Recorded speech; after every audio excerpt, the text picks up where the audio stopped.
بسم اللہ الرحمن الرحیم جی، آج کا ہمارا ٹاپک ہے پاکستان میں ہونے والی جو مسلم شادیاں ہیں ان کی رجسٹریشن کیسے اور کس قانون کے تحت ہوتی ہے۔ تو جناب پاکستان میں جو مسلم میرجز جو ہیں یا مسلم شادیاں جو ہیں ان کی جو رجسٹریشن ہے وہ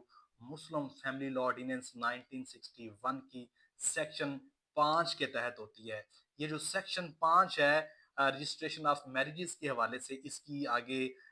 4 سب سیکشنز ہیں جس میں اس کے پروسیجر یا اس کے حوالے سے جو مزید تفصیل ہے بیان کی گئی ہے۔ تو سب سے پہلے اگر ہم سب سیکشن 1 کے بارے میں بات کریں گے تو سب سیکشن 1 جو ہے وہ کہتی ہے کہ مسلم قوانین کے تحت ہونے والی ہر شادی اس آرڈیننس یعنی کہ مسلم فیملی لا آرڈیننس کے مطابق رجسٹرڈ کروائی جائے گی، اور جو شادی رجسٹرڈ نہیں کروائی جائے گی اس کے اوپر سزا ہوگی۔ وہ سزا کتنی ہے وہ سب سیکشن 4 میں بیان کی گئی ہے، وہ آگے جا کے آپ کو بتاتا ہوں۔ آگے اس کی جو سب سیکشن 2 ہے وہ کہتی ہے کہ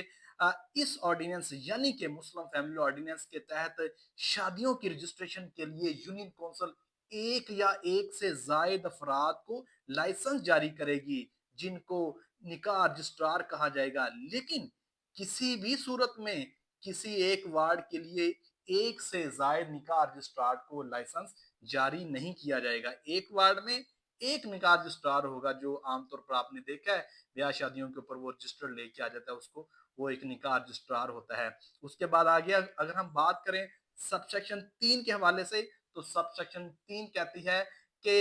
ہر شادی جس کی نکاح خوانی نکاح رجسٹرار نے ادا نہ کی ہو، عام طور پر تو دیکھا ہے نا گلی محلے میں نکاح رجسٹرار جو ہے نکاح خان آ جاتے ہیں موقع پہ، نکاح خان ادھر کہیں ہوتا ہے وہ نکاح پڑھاتا ہے اور رجسٹرار رجسٹر کرتا ہے۔ تو بعض دفعہ یہ ہوتا ہے کہ نکاح کوئی اور پڑھا دیتا ہے، وہ نکاح رجسٹرار یا نکاح خان موقع پہ موجود نہیں ہوتا، کوئی اور نکاح پڑھا دیتا ہے۔ تو اس کے حوالے سے کہتے ہیں کہ اگر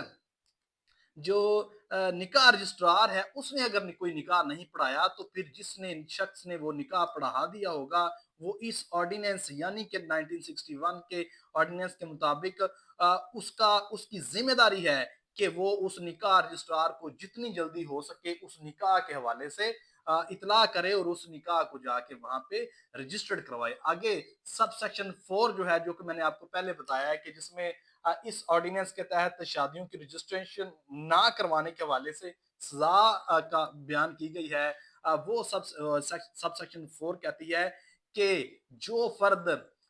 جو سب سیکشن 3 کے احکامات یعنی کہ نکاح رجسٹریشن کے جو حکم ہے اس کی خلاف ورزی کا مرتکب پایا گیا یعنی کہ نکاح رجسٹر نہیں کروائے گا تو وہ 3 ماہ کی حد تک سزائے قید محض یا 1000 روپے کی حد تک جرمانہ یا دونوں سزائیں اس کو مل سکتی ہیں۔ اس میں آگے میں آپ کو بتاتا چلوں کہ اس میں امینڈمنٹ آ گئی ہیں، اس میں جرمانہ بھی زیادہ ہو گیا ہے اور اس میں جو سزائے قید ہے وہ بھی زیادہ ہو گئی ہے۔ آگے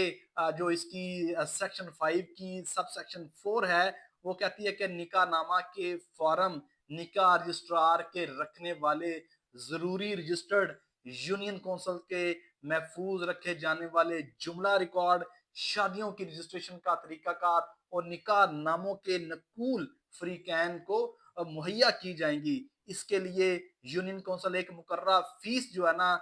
وہ رکھے گی، اور کوئی بھی شخص اگر نکاح نامے کی نقل یا کسی بھی چیز کا ریکارڈ لینا چاہے تو وہ اس کی جو مجوزہ فیس ہے وہ جمع کروا کے اس کا جو ہے وہ ریکارڈ لے سکتا ہے۔ اس کے بعد سیکشن 5 جو رجسٹریشن آف میرجز ہے اس کی آگے سب سیکشن جو 6 ہے اس کی اگر بات کریں تو سب سیکشن 6 کہتی ہے کوئی بھی شخص مقررہ اور مجوزہ فیس کی ادائیگی پر یونین کونسل کے دفتر میں